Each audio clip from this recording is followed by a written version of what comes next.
Hello, everyone. I'm Diane Leaf. I'm the co-founder of the Nathan Leaf Foundation for Patient Advocacy, along with Nancy.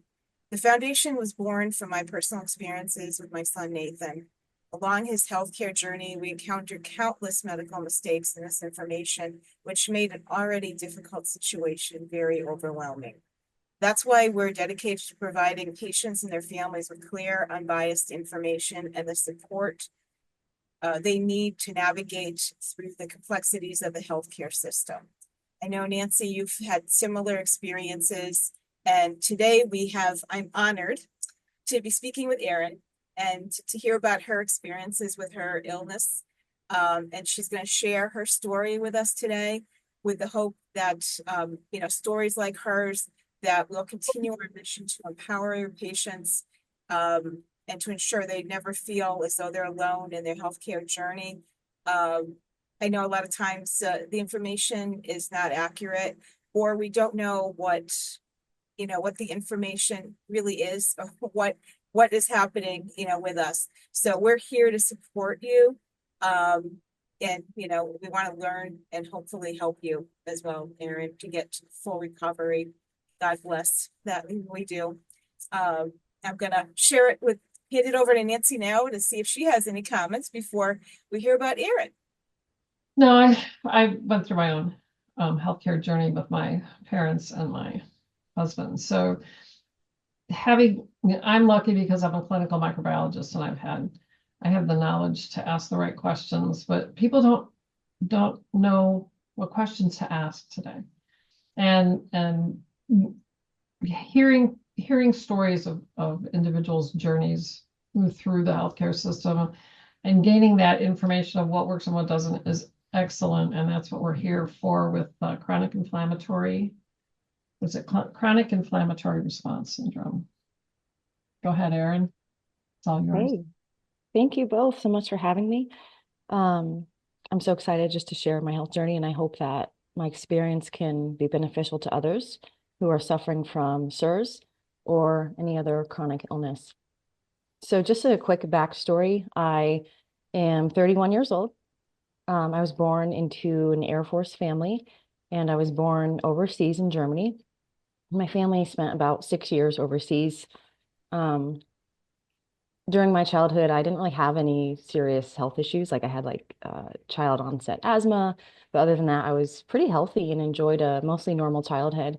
When I was 6.5, we moved over stateside to New Mexico, and I was homeschooled for a couple of years during that time, which I think was really beneficial and has really just sparked my love and desire for learning, which I think later on really helped me as I was trying to seek out answers as health issues started to come up in my life.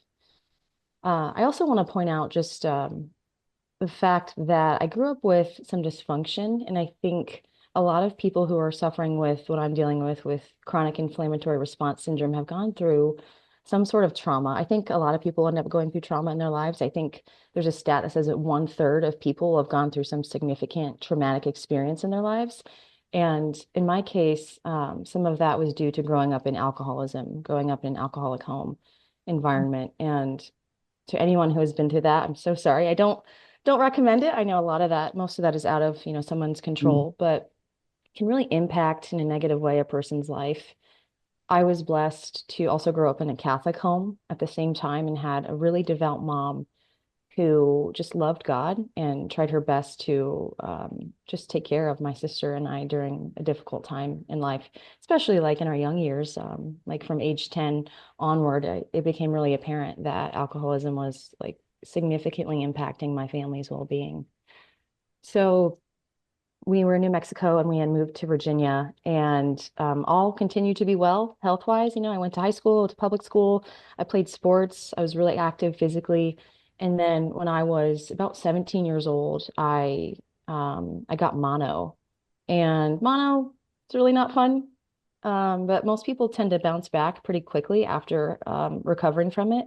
I did not. I had fatigue that would not go away, like no matter how much rest I had practiced, no matter how much of a break I took from activities, extracurricular stuff, whatever, there's just this lingering fatigue that was really bothering me. A couple of other symptoms went along with that, like sore throat, swollen lymph nodes, just kind of off and on periodically. So it was really after that that my health slowly but surely started to decline. I ended up going through 5 doctors and 3 chiropractors before I found my current diagnosis of SIRS. For some who are chronically ill, that's not a lot. I've heard stories of people who have gone through 10 doctors, 12 doctors, more and more. Meanwhile, their bank accounts are being drained. And they're more tired and more hopeless as time goes on. So I think I'm blessed in that to not have had, even more doctors and more practitioners in that. So I had graduated high school. I was working and also doing an associate's degree because I wasn't really sure exactly what I wanted to do with my life. And so I ended up working for a nonprofit called Habitat for Humanity. Fantastic organization. I really enjoyed my time there. That was in Williamsburg, Virginia. And a few months after I'd started working there in April of 2017, I suffered a concussion on the job.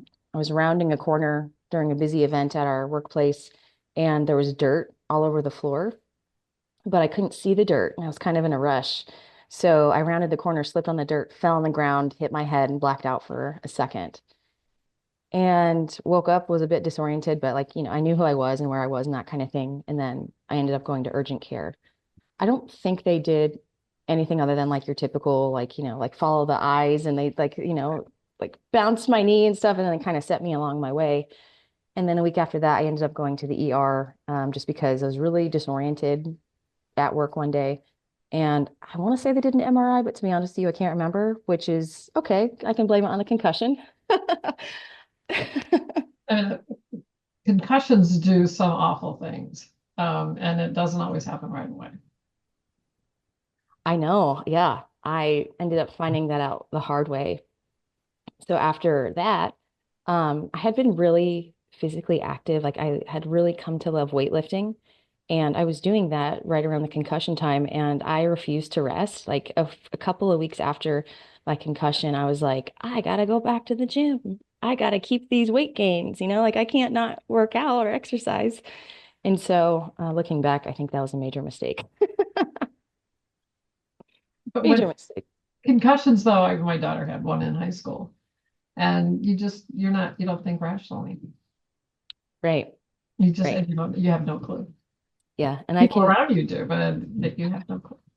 I know, but it's also you have to be willing to listen, and I just wasn't. It's pretty hard-headed, But pretty stubborn. concussions do that. Don't blame yourself, girl. Okay. Concussions do that. It's interesting. That's a whole other. Yeah, that's a whole other topic, and now something I'm more concerned about for other people too is after a concussion, what kind of care are they getting?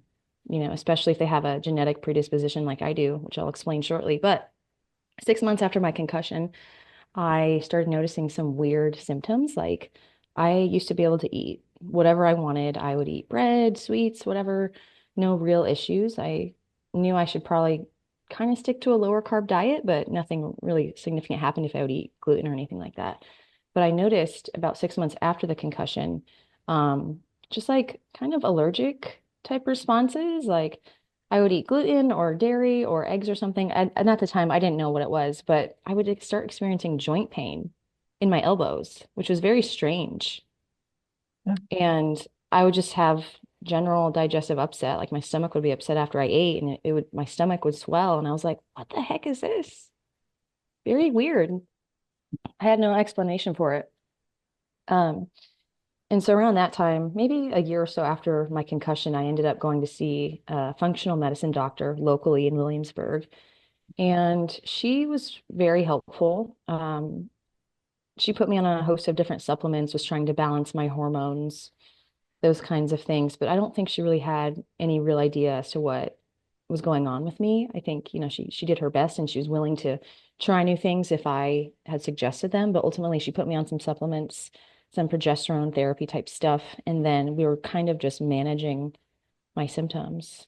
My fatigue during that time didn't really decrease. It only increased all the more, especially as I continued to exercise. And so that over time really started to wear down on me. There came to be a point this is like mid-20s, to where I couldn't really exercise as much. Like I used to hit the gym 6 days a week, 5 days a week, sometimes even 2 a days, which is ridiculous because I wasn't training for anything particularly. I just really enjoyed being in good shape, and it was a great stress reliever. But um, yeah, I eventually just kind of started to dial down, and as these symptoms continued to pop up.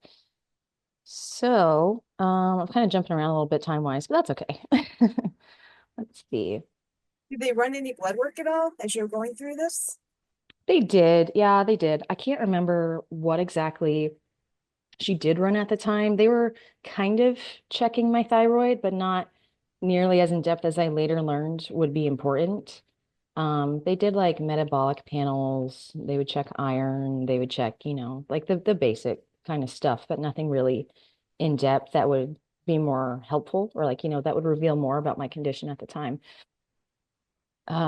So in 2018, I had moved out of my parents' house. I moved 20 minutes south, and I started working at a new location for Habitat in Newport News, Virginia. And I didn't know it at the time, but I think I had started living in mold, like living in a mildew, moldy environment. And I lived in that apartment for about 4 years. And very unsurprisingly, my health continued to decline. And it also didn't help that I was in a just like a unhealthy romantic relationship with a guy, which caused more and more stress over an already stressful time in my life.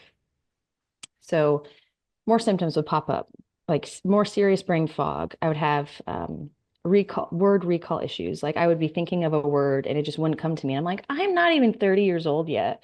This should not be happening to me. I was like, and I don't like, I might have had maybe one or two minor concussions, but I don't even know if I would call them that. Like one time I was working, um, we moved furniture around a lot where I worked, and a cabinet hit me on the back of my head. And I didn't count that as a concussion because I didn't black out or anything, but it very well could have been. But remember, I also said I'm stubborn. So I just kind of tossed it off and continued on with my life. But yeah, I continued to experience more and more like cognitive dysfunction over time. So I also started seeing a neurological chiropractor in 2019. He was in Richmond, Virginia, and he was really cool. He was doing multiple types of study. I think he was going after an additional degree, but I don't remember what it was at the time. And he told me that I had autoimmune issues, even though he didn't like diagnose me with Hashimoto's or hypothyroidism or anything. But he said that given my current blood work, I was on my way to it if I didn't change. To be honest, I can't remember like what it is I needed to change because I didn't take it seriously at the time because I thought I was okay. I thought that um, the basic management that I was kind of doing with my life was enough. Like I had started to cut out gluten. I had um, dialed back a little bit on the exercise, and I really thought that that was enough because I had been so used to dealing with fatigue, for so long. It's just like it was a constant companion that I didn't want, but knew was going to be with me. So I was like, okay. So that was the second chiropractor that I had seen because I quickly realized that seeing a traditional a medical doctor, while helpful, wasn't solving my chronic illness. They helped a lot with colds and like really acute things, but the fatigue they had nothing to help me with at the time. So I started to look for other alternative treatments. Well, it's interesting that I think physicians today are pummeled with all all of these different pharmaceuticals to get rid of symptoms. Yeah. But the goal of when you go to a holistic practitioner, they're looking for the problem, and the problem needs to be addressed. Symptomology and treating symptoms only, that's the pharmaceutical world, and that's what they live by. And it's unfortunate. It's very unfortunate, but go ahead. Sorry. Yeah. You're absolutely right. And I mean, I had experienced that with my primary care doctor growing up. Like, great guy, just didn't have the tools that I had realized I needed. My mom and sister both were also dealing with autoimmune problems. Like my mom, she has Hashimoto's. My younger sister has eczema, and she also ended up dealing with some really difficult stuff, which helped me determine my diagnosis as well. So, Yeah, I think I say that because I kind of grew up in a house where we sought out alternative care because we just knew like the current system is not, helpful, but not it. That's how I grew up too. Yeah. Yeah. I'm so glad I did. I'm so grateful I did because it's led me to where I am now, to where I finally have a diagnosis and can move forward. So I was seeing this functional medicine doctor in Williamsburg, and she had given me this diagnosis of fibromyalgia. And when she told me that, I thought it was something else. For some reason, I thought it was like MS. And so I was like freaking out. I was like, oh my gosh, I have MS. I'm gonna die young. Like I was really scared. And then I later went and looked it up and found out what it was. And I was like, oh, so what you're telling me is that my body hurts and aches, and I already knew that. Thank you so much for Got a name? telling me that. Just wait till you get older. Mm. So an additional symptom, like I had already been told I had Epstein-Barr virus. I had been told they would like kind of throw around chronic fatigue syndrome, which I don't even know if that's a diagnosis. I know it wasn't really then. It's just like, you're tired. You're really tired. You should rest. It is a diagnosis, chronic. Oh, okay. It happens after a lot of viral illnesses. So, Okay. and with other things, but yeah, I think it's got an ICD-10 code. Oh, okay. So then I was diagnosed with that, and then added on was fibromyalgia and maybe a pre-autoimmune condition, but to be determined. Um, So time went on. I was still living in the moldy apartment, which I still like was maybe like, oh, I see some mildew in the cabinets, but I think it's gonna be okay. Like I didn't really do anything about it because I was just ignorant, I just didn't know. Most people don't though. My daughter dealt with this in California and she's still dealing with the after effects of the mold from her apartment there. And it's awful and most people just don't understand. People in California they live with us all the time. And it's very pathogenic. Should be a checklist when you go and you're exhibiting these symptoms. It should be on their checklist. You know, how they have you fill out the form and say, do you have this, this, and this? Do you live in a moldy or damp environment? Yeah. Yeah. And it's, if you're not looking for it too, it can be very insidious, which I think, Erin, you discovered that. Yeah. I did have one practitioner, I can't remember which one it was, but one of them on the questionnaire for new patients, they did ask that question. So I was really glad to see that. Do you live in a moldy environment? Did you ever? Do you know if you did and when? If you're a homeowner, did you experience it? So that was cool. I think that was one of the more recent practitioners, but I agree. It should be like in every new patient questionnaire, or at least discussed along your first visit. So like 2021, 2022 timeframe, I started experiencing like slow and steady weight gain. So I had like reduced my exercise, but I hadn't completely stopped, and I wasn't really overeating or doing anything out of the norm, but slowly it's like 5 pounds to creep up and 10 pounds to creep up. And I was like, what is this stubborn, weight gain about? I don't really understand. And I was very active at my job too. I was walking and running and doing all sorts of lifting and things. So it didn't really make sense. So that was just another key that something was going wrong with my body. So in 2022, I left my job at Habitat for Humanity and I moved from Virginia to Michigan to work for a Catholic ministry called Encounter Ministries. They are fabulous and wonderful. Yeah. Yay. And I had never lived in Michigan before. I didn't have any friends, family, or anything like that. So yeah, and I wasn't used to the cold either, which I quickly realized was a big deal up here. It's very cold in the wintertime. But the symptoms continued. A couple months after moving here, I started experiencing hair loss, like very concerning hair loss. And I hadn't had COVID, which some people say like post-COVID can be an issue for people is hair loss. Oh, Yeah. And so I was like, what is this? Why is my hair falling out? Like I knew that moving could be a very stressful event. Um, but it was just kind of unexpected. And so that really started to concern me. The mental decline continued, the weight gain continued, even though I was still somewhat exercising. And I kind of like started to attribute it to maybe, oh, it's, maybe I'm not as active as I thought I was. Maybe it's because I'm not getting vitamin D in the winter, you know, kind of like just coming up with all these different reasons for why my body was really starting to like blare warning signs at me that something was going wrong. So I kept like doing my own research. I had been listening to a lot of different health podcasts on the thyroid and functional medicine and this and that. And so I ended up finding a new doctor up here.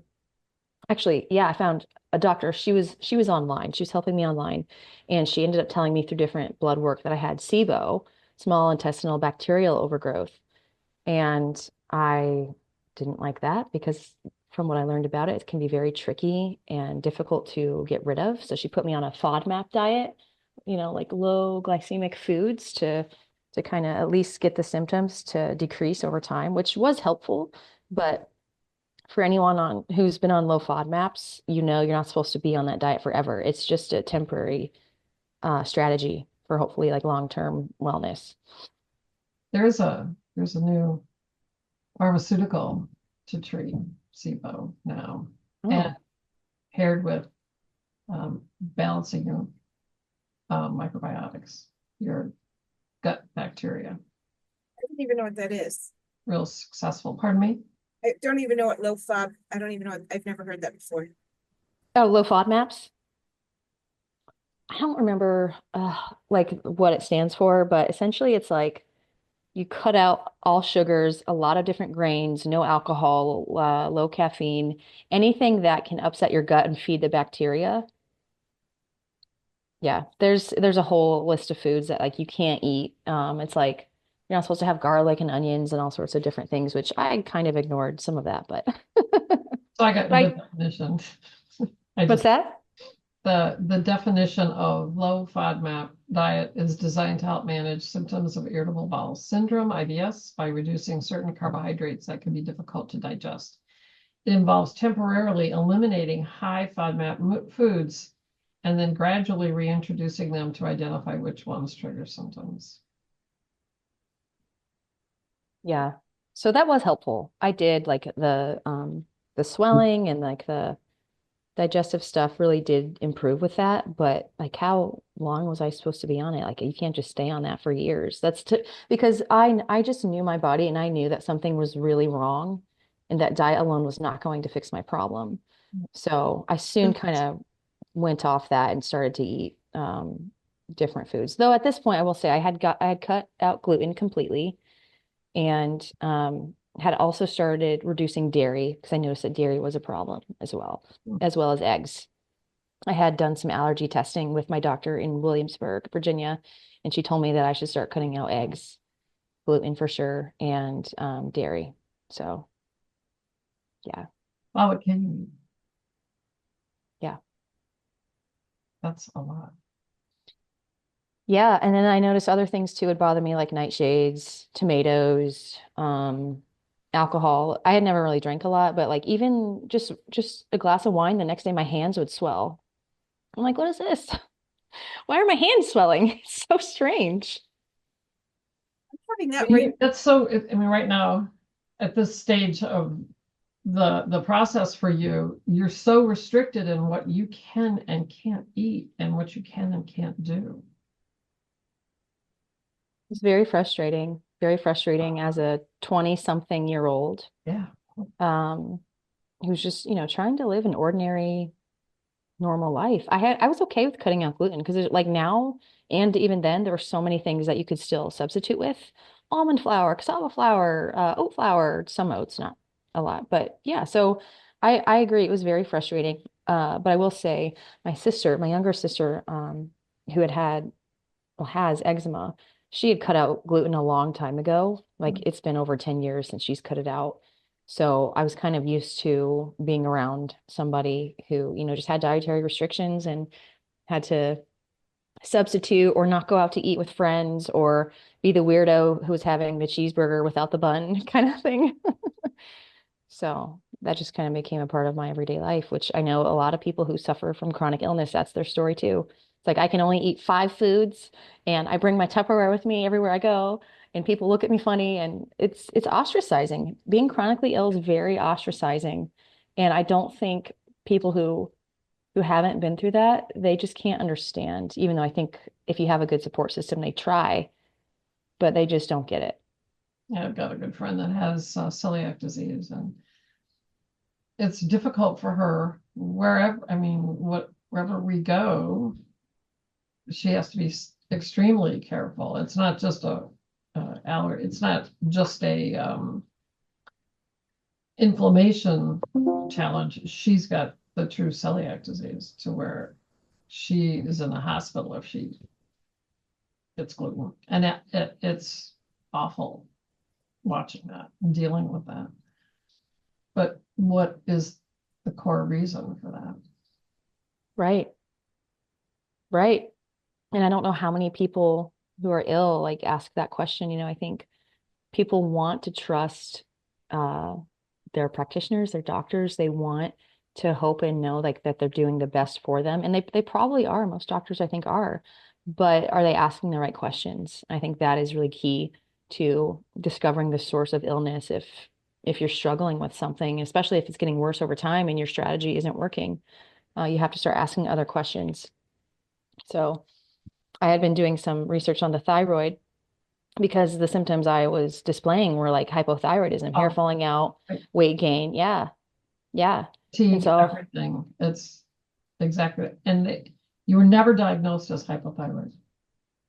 I was actually. So when after I moved to Michigan, I ended up seeing a midwife, OBGYN type practitioner, and she only ran like 2 tests on me.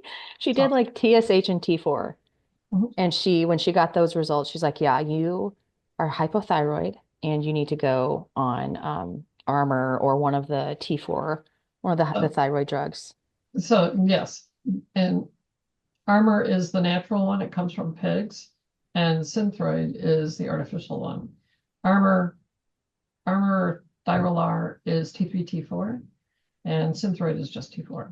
I just recently switched from Synthroid back to Armour, and it made a world of difference. A world of difference. That now that you mention it, I think it was Synthroid. It was Synthroid is what she told me to go on. And I was like, yeah, absolutely not. I told her absolutely not. I said, thank you so much. I will not be doing that. And I think, stubbornness can be really problematic in a person's life. But I think in my case with my health, it's been really helpful because I didn't want to go on Synthroid because I was afraid that if I did that, I would be stuck on that medication for the rest of my life and still feeling horrible. Maybe getting some hair back, but still feeling horrible. And I refused. Try the Armour Thyrolar because it makes the difference. And that's when I was 16, I was diagnosed. And my physician back then, OB guy, he put me on Thyrolar. And when I got pregnant, Hashimoto's, when you get pregnant, it goes away. So I was off the Thyrolar. But then when I hit menopause, it came back. And my doctor was like, no, I'm not putting you on Thyrolar. You're going to take Synthroid. Well, I couldn't find a doctor that would put me on Thyrolar until I came to Kentucky. We're talking St. Louis, we're talking Chicago. So now finally, at this stage of the game, I'm back on Thyrolar, and it's natural. So it makes the difference. I feel just 100% better. Good thing too, with 2 small children running around the house now. You need all the energy you can get. Yes. Yeah. And it is there finally. Which is huge. That's such a big deal, is to having the energy just to go through your regular day, let alone having children. I'm single. I don't have kids. I hope to one day, but there's no way I could have children right now. And over the last few years, I thanked God that I didn't have kids because I didn't know how I would do it. There were days where I would get out of bed and be like, I don't know how I'm going to get through the day. I'm just so tired. It's horrible. Yeah. Yeah. So I was diagnosed with hypothyroidism by the OB-GYN, and I just did not accept that. I said, thank you so much. And then I did not go back. Because I just knew there was something, maybe I did have hypothyroidism, but I knew that T4 was not going to solve my problem. And if I had to go on it, I really wanted to see someone who just had more expertise and experience than she did. So I ended up going to see another doctor, also a functional medicine clinic in West Bloomfield, Michigan. And I saw this PA, and she was awesome. I don't know how long she'd been in practice. She was younger, but she listened to me. She really cared about my story and like what I had been through. And she told me she was really willing to do almost anything, like to help me get better, whatever that was long term. And I was so grateful for her to have met her because she's the one who pretty much helped diagnose me with SIRS. So I was seeing her for about a year, and during that time, we tried a couple of different things. We tried Rife therapy, which is like a frequency machine where you kind of just sit there for, it could be for various amounts of time, 45 minutes to an hour. And these various frequencies can eliminate or get rid of certain viruses, parasites, other things. And so she said maybe I should try that for Epstein-Barr virus because EBV can cause fatigue, which I already had known. So I was like, sure, why not? I hadn't tried this resource yet. So we tried that for 7 to 9 weeks, and I didn't really feel a whole lot different at all. Some people feel worse before or during treatment, some feel better. I felt nothing. So that didn't really work for me. And then they had at their clinic an option to like prick your finger, get a little bit of a blood sample, and look at it under the microscope to see if there were additional pathogens that some blood tests wouldn't pick up. I think it's called a bio-Viva scan or something like that. I can't remember right now. But I got that done, and I found out that I had a couple of different types of mold in my system, which was not surprised to hear. I had aspergillus. I had fusarium, I think is one of them, and I can't remember the last one. But Fusarium. That's pretty pathogenic. Aspergillosis is not it if you're healthy, your body fights it off. But fusarium is unusual. I did not know that. Yeah. I'm going to end up looking this up because I'm pulling from a couple of decades ago of information. I'm going to look it up here. Go on. Sure, sure. Yeah, and I'll see if I can remember the third one and just share that with you just because why not? But so that was an issue. Parasites were a possibility, but the additional clinician that I was seeing, she's more of a naturopath. So I had the PA and then a naturopath who was interpreting the blood results. She said we could maybe look into the parasites later, but you really need to take care of the Epstein-Barr virus, and I forget what else, but Epstein-Barr virus was really high up on the list as well. So that I think that was more enlightening than some of the other blood work that had gotten done. I didn't know that I had mold in my system at the time. SIRS was not yet on my radar, though it was very soon after that because my younger sister had been living in Dallas, Texas around that time, and we're very close. We would text and call each other a lot and just talk daily and be in each other's lives. And she went to attend this Catholic conference in Dallas, Texas, and it's through the ministry that I work for, it's through Encounter Ministries. And at this event, there's various speakers, various topics on the Holy Spirit, on the power of God, on his love, on a variety of things. And they had different times during the conference that you could receive prayer ministry. And she had received prayer ministry from a really well-known Catholic minister who ended up telling her. So she just like went up and just said, whatever the Lord wants to share with me, I'm willing to receive. And so he was just listening for what the Lord was saying. And he told her that healing is on the way. He was like very excited. He was like, healing is on the way. Healing is coming for you soon. Not knowing that she had eczema, that she had dealt with topical steroid withdrawal, that she had been dealing with really tough and difficult health challenges of her own. So a week after that conference, after she received prayer, she got diagnosed with SIRS.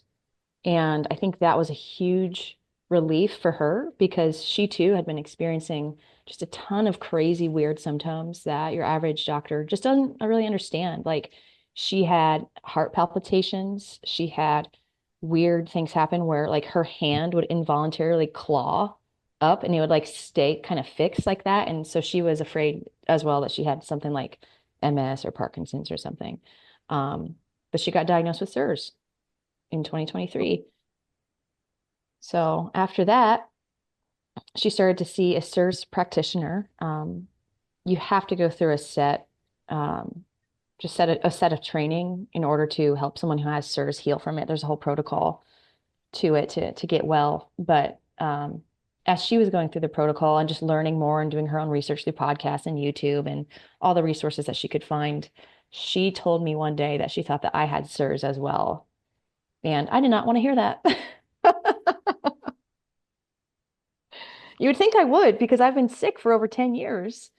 And I had been getting kind of desperate with my hair falling out and getting fatter by the day and just like not remembering things that I really needed to remember, that I used to have no issue with.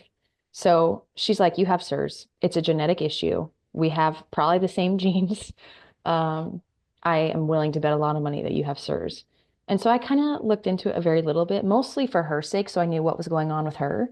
But I tossed it off. I was like, no, I don't think so. I think I'm dealing with, all the other things that I have shared with you all, which still wasn't really a diagnosis, in my opinion.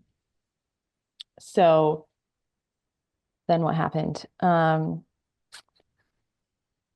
Sorry, just making sure I get all my notes in here. So the PA that I was seeing, I think I was finally becoming so desperate that I was willing to look into SIRS. I was so tired. I was bursting through my pants. My hair was falling out. I couldn't remember things. And I was like, you know what? Could we run this certain set of labs?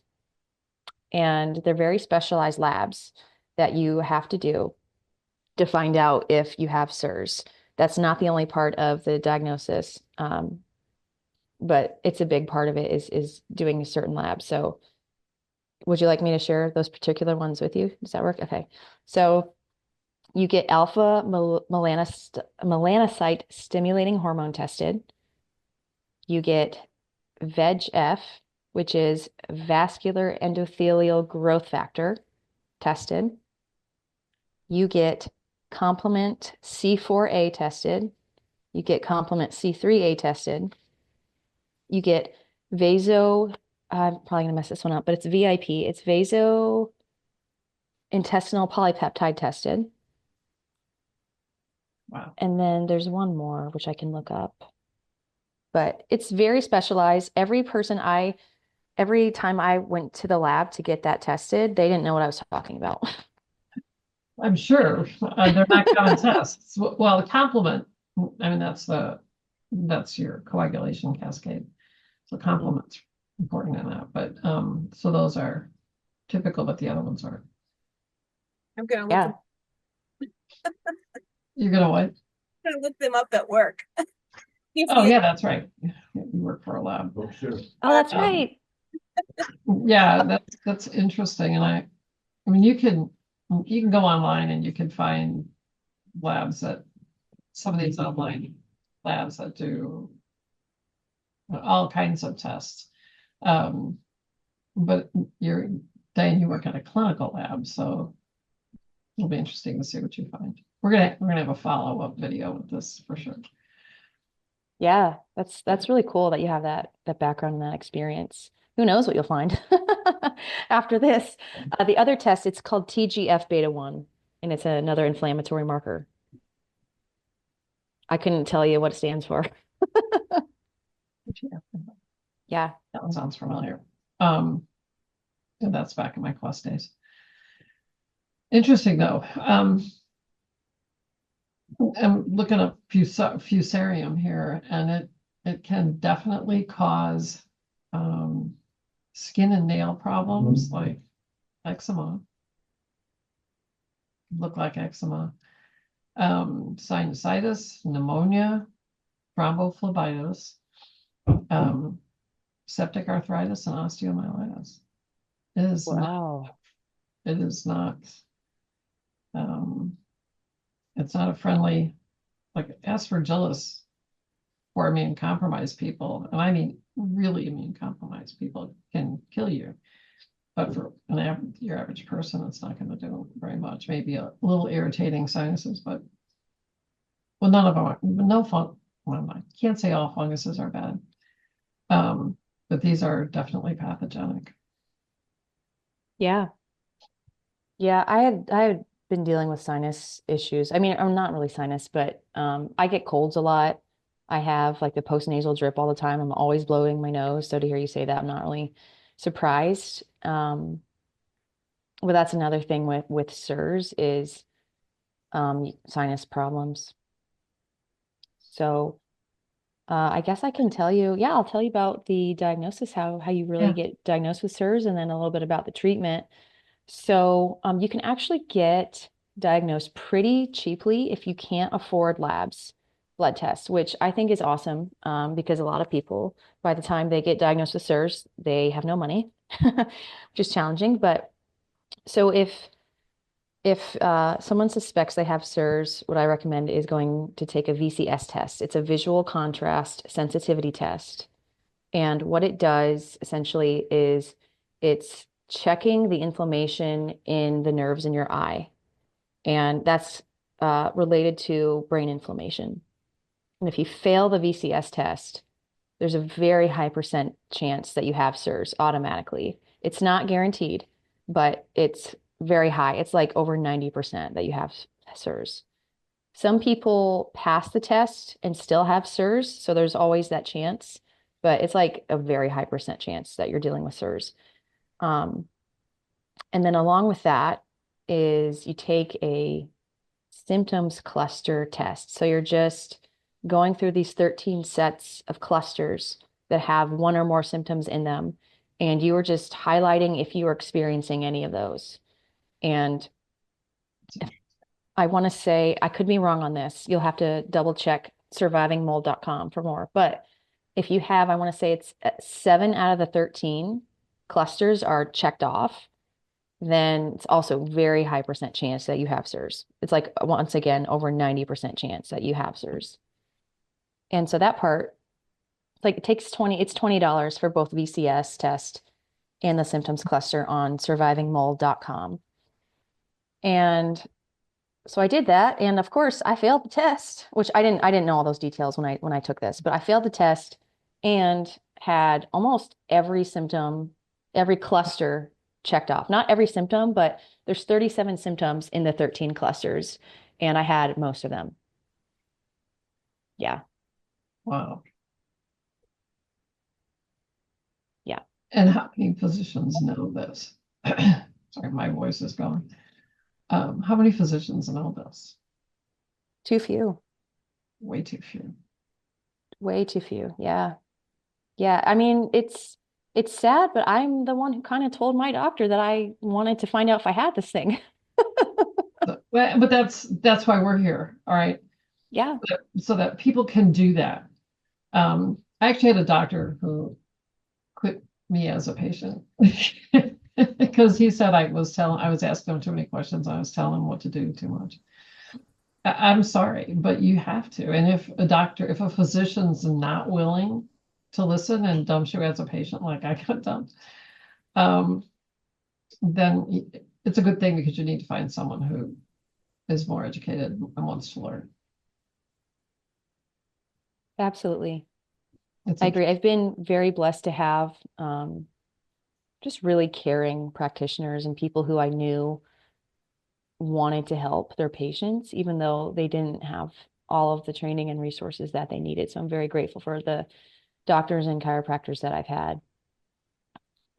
But going back to the diagnosis, so after you go through VCS, after you go through symptoms cluster, you want to find a SIRS practitioner. You want to find someone who's been trained in the SIRS protocol because that is the safest and surest way that you're going to find relief, that you're going to find healing, and that you ultimately can go back to a normal state of life. Dr. Richie Shoemaker is the pioneer of this entire thing. He lives on the East Coast. I'm pretty sure he's in Maryland, and he found out like early 2000s. He was a primary care doctor. He had his own practice, and he was treating patients who were not getting well. Surprise, surprise, no matter what he did. And it turns out that that particular community had been exposed to like some sort of algae like bloom or overgrowth in the area, and a select percentage of patients were not getting well. And so that situation for him kind of started his research and deep dive into SIRS. And so I'm going to actually just read what exactly SIRS is because it's complicated and I don't know. I can't adequately explain it. So this is Dr. Shoemaker's website, survivingmold.com. It's the definition is on the website, but SIRS is an acute and chronic systemic inflammatory response syndrome acquired following exposure to the interior environment of a water-damaged building with resident toxigenic organisms, including but not limited to fungi, bacteria, actinomycetes, and mycobacteria, as well as inflammagens such as endotoxins, beta-glucans, I don't even know how to say this word, hemolycins maybe, Hemolysis. hemolycins, proteinases, mannins, and possibly spirocyclic drymanes, not sure, as well as volatile organic compounds. So that is the definition. And so that it's complex in nature. You know, you could be exposed to any one of those things, and you may or may not you may not be triggered. Your immune system might not be triggered because this is also a genetic predisposition. So another part of being diagnosed with SIRS, if you can afford it, which any SIRS practitioner will want you to do at some point if you can, is to get a genetic blood test. What are So they you looking, get, sorry. what are they looking for? What gene? I don't know exactly. It's a HLA, and that also is on survivingmold.com. It's a host of different ones. One is Okay. yeah, it's like some are for MS. There's one for being multi-susceptible to biotoxins in general. There's one for mold. There's one for Lyme's disease, like you're extra sensitive to Lyme. But yeah, you can also find that on survivingmold.com. It's just a one-time blood test you take because your genes are the same. So I'm on survivingmold.com right now. And for everyone listening out there, I will have all of this information in the notes on YouTube and on our website so that you can access this. It's very good. It's very thorough, very interesting. There's so much information on that website. It can be overwhelming for the patient, but it's fantastic because you can sit there for hours doing your own research. We'll try to streamline that. Yeah. For folks out there. Yeah. Can I ask a question? Please. Is this only, I know predisposition, but is it only for mold? But can you get this from Lyme's disease too? You can. Okay, because that's a big thing living in New England. I mean, obviously it was founded in Lyme, Connecticut. But it's a big thing around here, and we have to be really conscientious of it. So that's interesting. I think a lot of people around here should know about this too. Yeah. Lyme's disease. Yeah, absolutely. And it's pretty problematic in Virginia as well. I had a couple of tick bites before, but I didn't have the symptoms that comes with Lyme's disease, which doesn't mean I didn't have it, but at the time I wasn't really concerned about it. Though, another part of the SIRS diagnosis, this is not required, but I could afford it, so I did it, is you get a specialized MRI conducted. It's called a neuroquant. And when you get this MRI, the software is able to look at the like the imaging of your brain if you're experiencing atrophy in a pattern to where it can tell you if you're dealing with brain atrophy from mold or Lyme's disease, which is really cool, very helpful. So I got that test done, and there's a scoring system of 1 to 8 for mold, and I think it's the same for Lyme's disease, but I could be wrong. 8 being the worst. It's like, the worst you could absolutely have, and 1 being like the least. I had a 6 out of 8 atrophy for mold for the neuroquant, and 3 active areas of my brain that have dealt with atrophy: the hippocampus, the caudate, and then the other one I can't even name, so I can't even remember how to say it, so I'm not going to. But that was really telling and very confirming for me because I had been dealing with memory loss, brain fog, word recall, confusion type symptoms for a couple of years. So to get that extra information about me and to know that it was caused by mold really made me feel better and less crazy. Which granted, I didn't have a SIRS practitioner yet. This was all through my own research. This was all through survivingmold.com, through people like the SIRS group. That's a support group. It's a really cool support group that people can join. It's sirsgroup.com. And they also have a podcast, free podcast on Spotify. I don't know if they're on iTunes, but I would assume so, or Apple. But that's a really great free resource as well for people. Almost a quarter of the normal population is genetically susceptible to chronic mold illness. A quarter. It's a lot of people. It's millions of people. Just of people. Yeah. So the HLA, human leukocyte antigen, is what they're looking for. It's found on the surface of nearly every cell in the human body. They help the immune system tell the difference between body tissue and foreign substances. So it regulates autoimmune issues. Patients, I'm not going to read this. I'll put it, but I will put this information out there. It's really very, very interesting. There's a nice genetic map here to help you understand the results. Oh, and they also test for IgA and IgG. Interesting. Those levels, I'm low on IgA, which is why I have allergies. That's a part of the protocol that you go through if you're diagnosed with SIRS is does that have to do with gluten? Is one of those a gluten test? Not the IgA, IgG. That's immune response. You have IgA, IgG, IgM, IgE. Those are the main immune globulins that help you fight off infection. Can be involved with allergies and whether it's respiratory, it's complicated. I'm looking at all of these. Antidiuretic hormone. Oh, that's interesting. And yes. MMP, matrix metallopeptidase 9. I forgot to mention that one. That's another one that you get tested that doctors and lab techs don't know about. I'm a medical technologist, so I'm not familiar with these.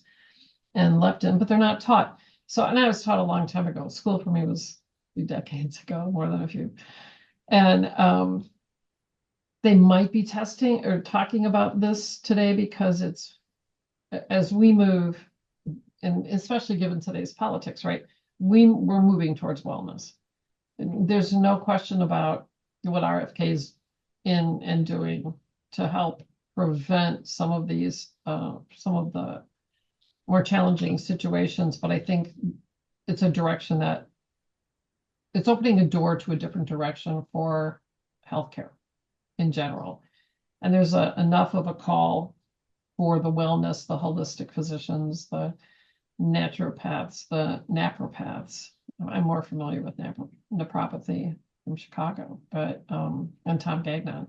So I think this is where the country's moving. It's a door open anyway. Go ahead, I've been pontificating here. Well, that's great, and I agree, and I think it's a really necessary direction to take because chronic illness has been on the rise for a long time, and I'm only 31, but I've seen more and more sick people, more and more unhappy people, more and more desperate people just in everyday life, and it's unacceptable. It's absolutely unacceptable. Jesus came that we might have life and have it in abundance, and that's not the case for millions of people. We're being poisoned.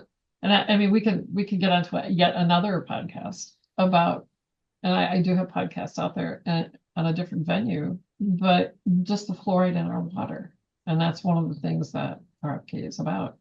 The chemicals in our water, the microplastics here in Kentucky, the microplastic level in the water, which your body can't get rid of it, or it's difficult, is higher than the EPA regulations. But who's doing anything about it? But there's so many different aspects of that and it's a whole other podcast. We're being poisoned, and don't get me started on vaccines. I know water is just one topic, like, and we're being bombarded in pretty much every direction. I won't keep That's going for on another that. time, another podcast, because I mean, that's one of my questions I have for you. Did your symptoms begin after you were vaccinated at any point in time? I'm curious. I don't know. So I did not get the COVID vaccine. So I cannot speak to that. I just did not feel good about it. And I, at the time, didn't know I was immunocompromised. So I didn't get it. But I was vaccinated as a child, being in the Air Force. You had to get all the typical ones. I'd had, I can't remember the name of it, pretty recently over the last 5 to 10 years. The one, it's so well known too. I'm just blanking Measles, right mumps, now. rubella. No, not that one. It's if you get like a rusted nail or Oh, something. got tetanus. Yeah, like I got tetanus shot. Like that's the last one that I've had. I haven't had the flu shot ever, maybe when I was a kid. And I also didn't get the HPV Gardasil vaccine either. I did not do it. My mom was wonderful and refused to have that happen to my sister or I, even though our doctors were pushing for it when we were younger. The interesting thing about that particular vaccine is that can be a triggering event to get SIRS going in a person who has the genes for it. Wow. That can trigger SIRS. That's just one thing that can trigger it. I didn't know this at the time, but concussion or traumatic brain injury can also trigger SIRS. So I think with my genes and with the stress I had been dealing with over the course of my life, I think it was honestly just a matter of time before I had SIRS, unfortunately. So your genetic test definitely showed that you were susceptible.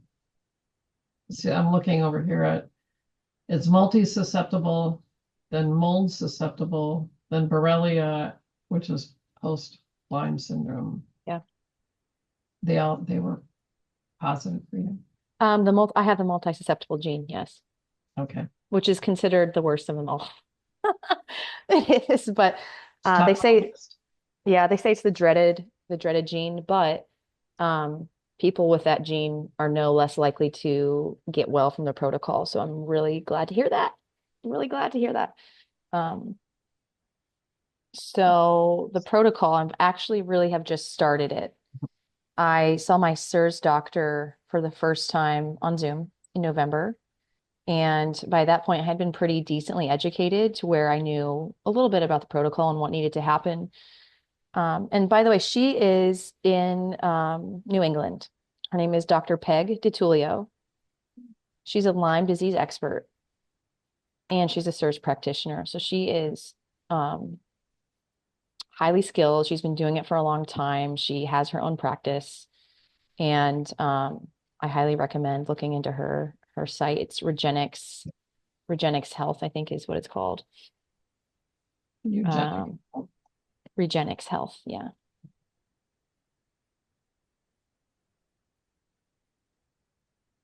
So I chose her. There's a couple of different SIRS doctors you can choose from, but I just kind of selected her. My sister is seeing another doctor in Colorado. They're called Roots and Branches. They're another good resource if people are wanting to search around if they think they might be dealing with SIRS. But there's a growing list of SIRS practitioners, mostly in the United States. Unfortunately, I don't know about any globally, but that also can be found at survivingmold.com. I was gonna say there's a international physicians. Yeah. Yeah, that Surviving Mold is an amazing website.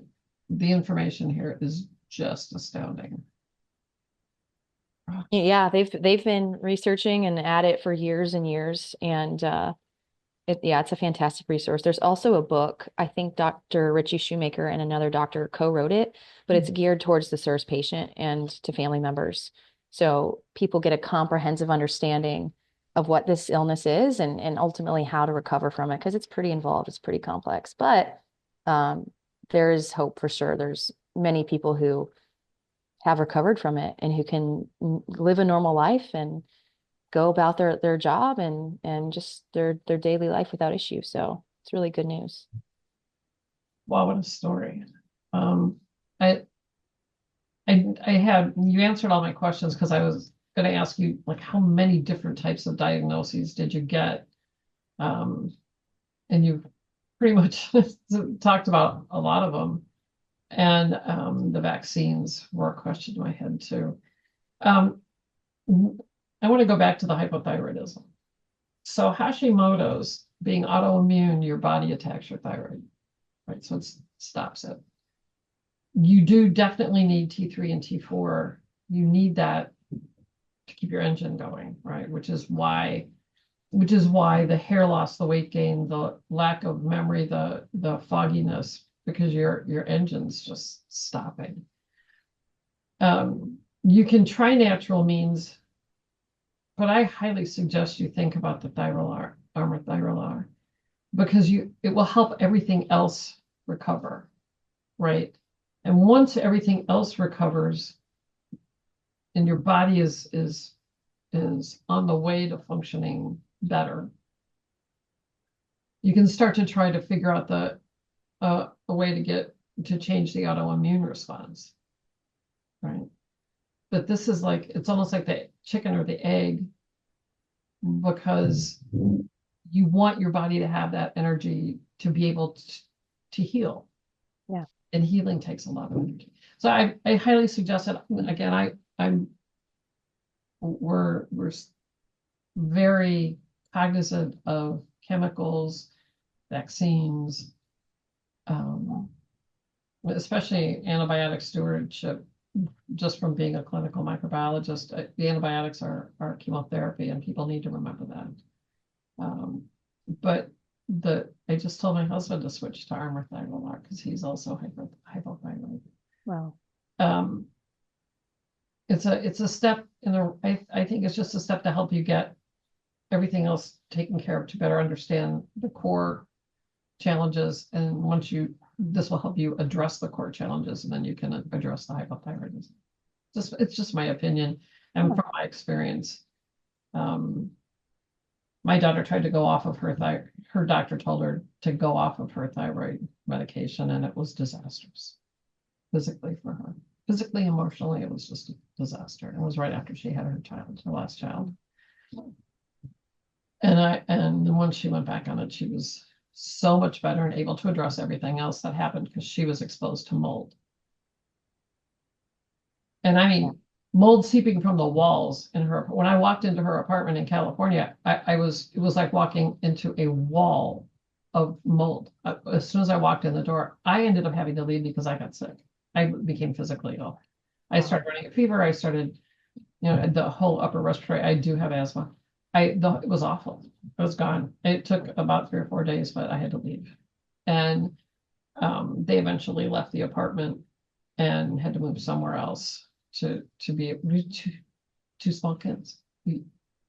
The impact on the children's health is still evident. Yeah. Yeah. And people don't realize it. There's like 10 different things here that we could expound on. I know. To help people understand. Yeah, with children, if they're exposed to mold and if they have the genes, there's a lot of research and it shows that they bounce back faster than adults. So that's good news. Yeah. With the right treatment. Well, so we're all nasally here right now. And I don't know whether it's that cold. We talked about this before we started recording.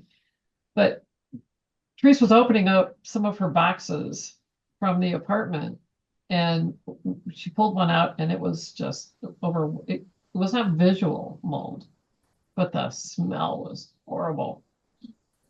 And we were all, and especially her 2-year-old, who is, both kids, eyes watering and snotty. I got a little clarity, but I think it's from that box. And people don't realize, when you smell mold, get away, get rid of it, take it outside, put it in the sun, wash it if you can, use vinegar. And if you don't worry about chemicals, use bleach. But I toss Just tossed most everything from that apartment. Furniture included. You have to do that. So what are your Absolutely. steps? So your steps forward now, you said you are moving forward into um what is it? Tell me.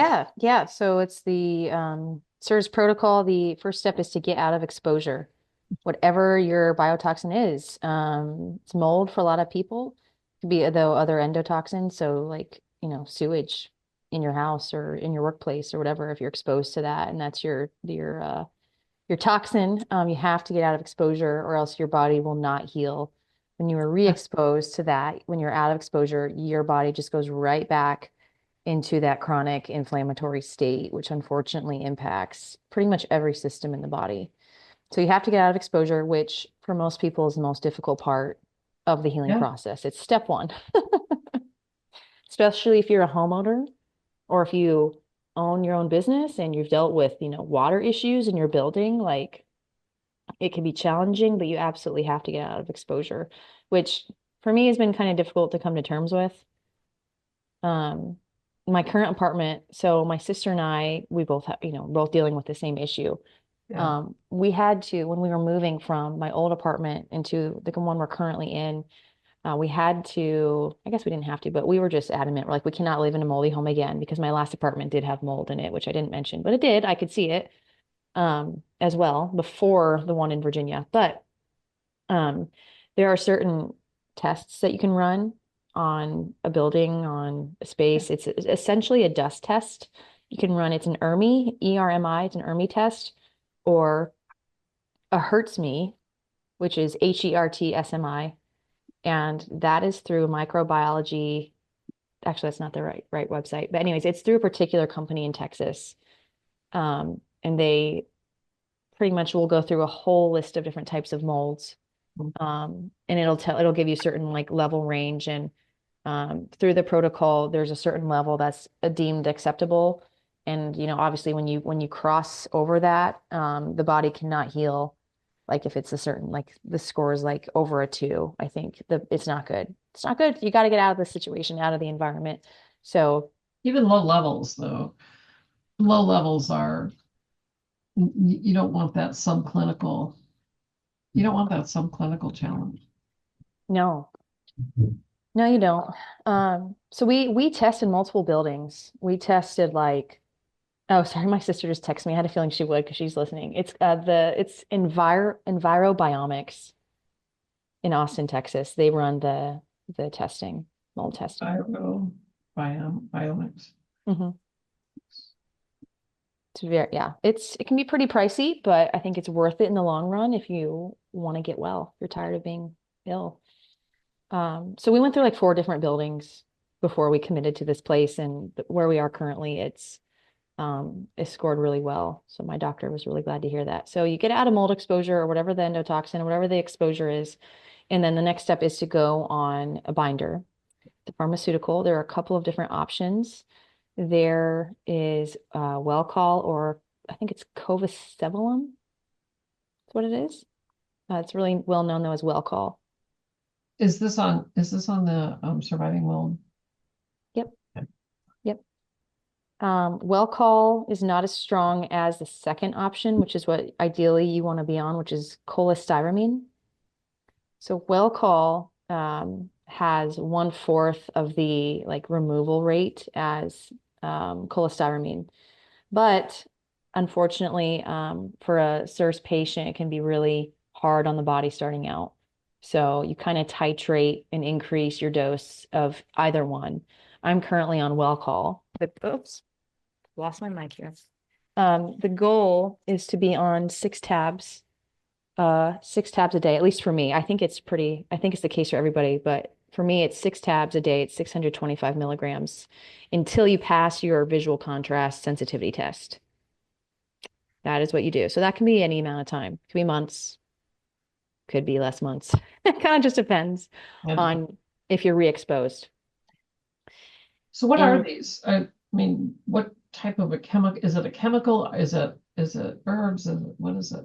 Yeah, they are chemicals. They are typically known, at least Welchol is typically known as a cholesterol reducer.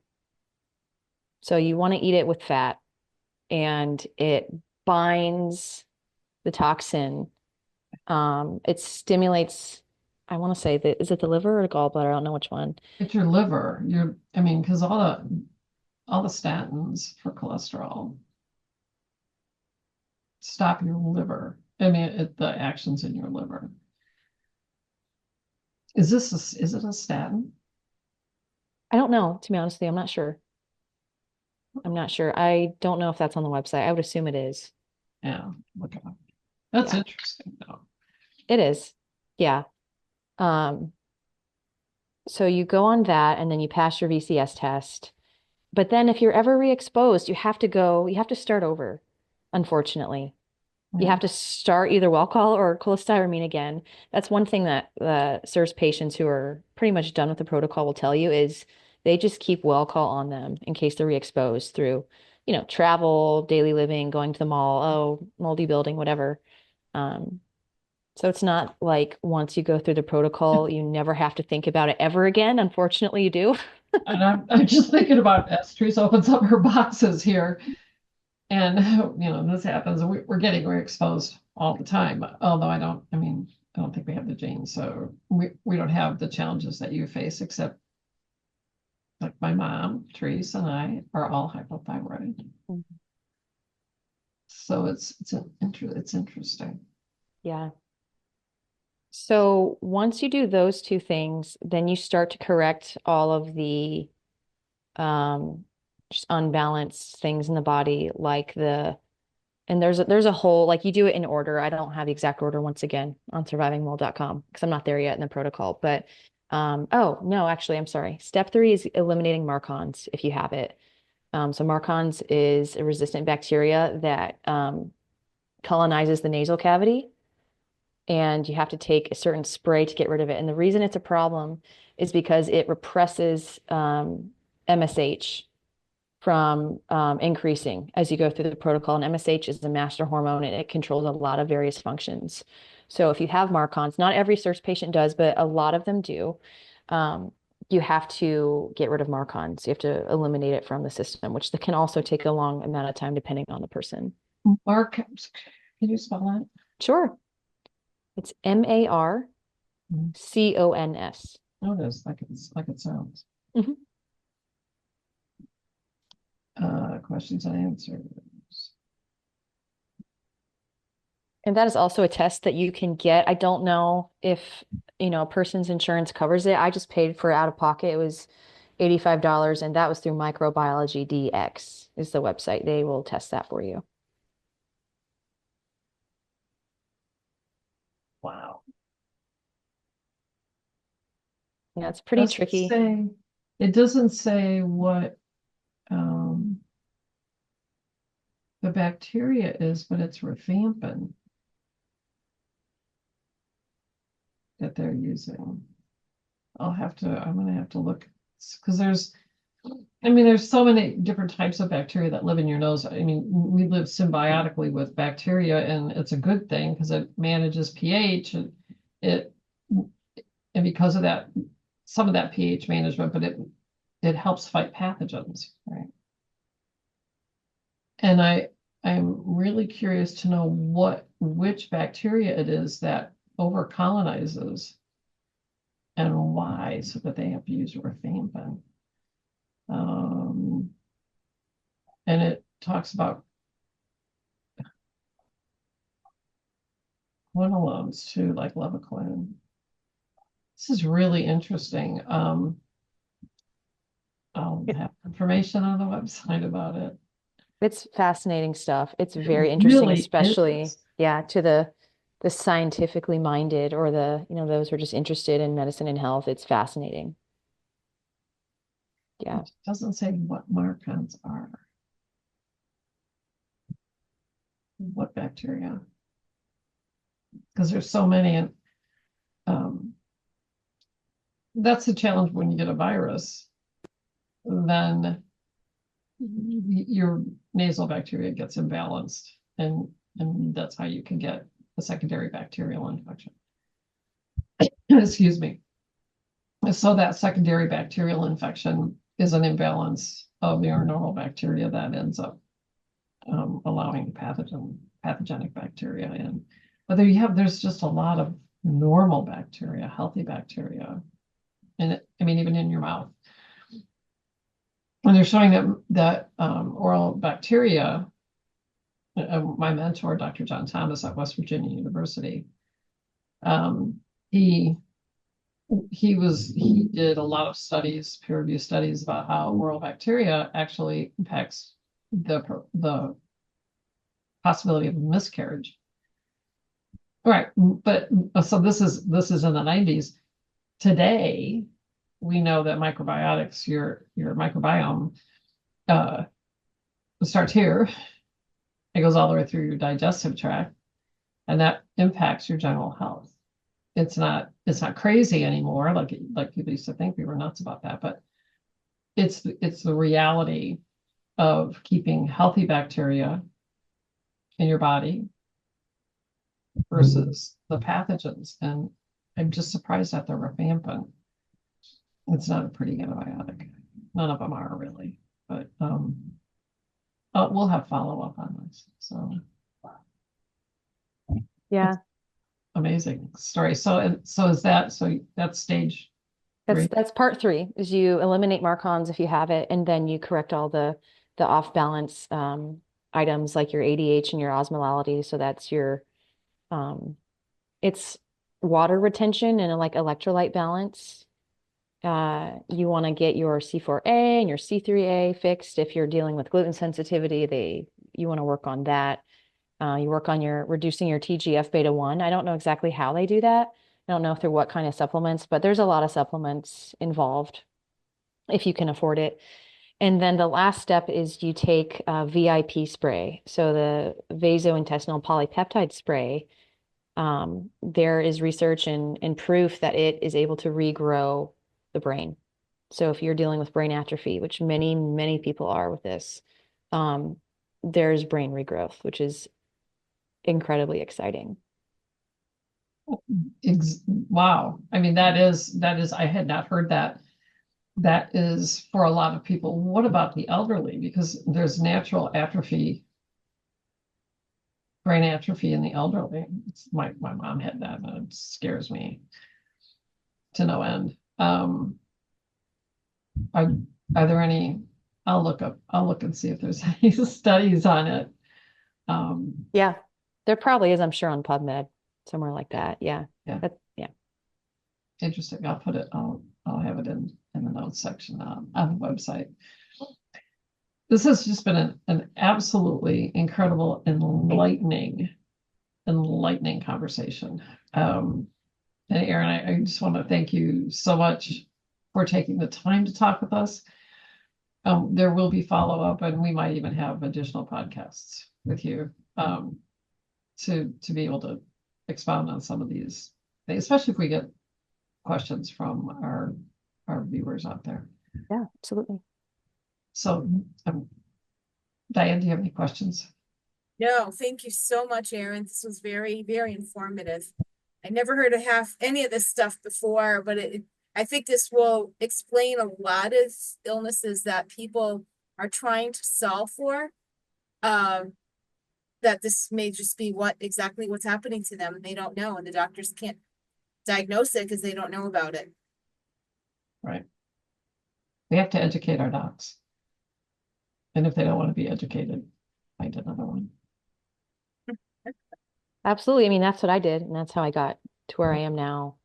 And Dr. Richie Shoemaker and a lot of other doctors have started doing that. There's a doctor, Dr. Andrew Heyman. He is trying to get a basic CIRS course into a graduate, as part of a graduate degree program at George Washington University in Virginia. So small steps are being taken. It's kind of a slow process, but I think the medical community over time will have to become aware and will have to learn how to treat this because it's a silent killer and a silent problem for people.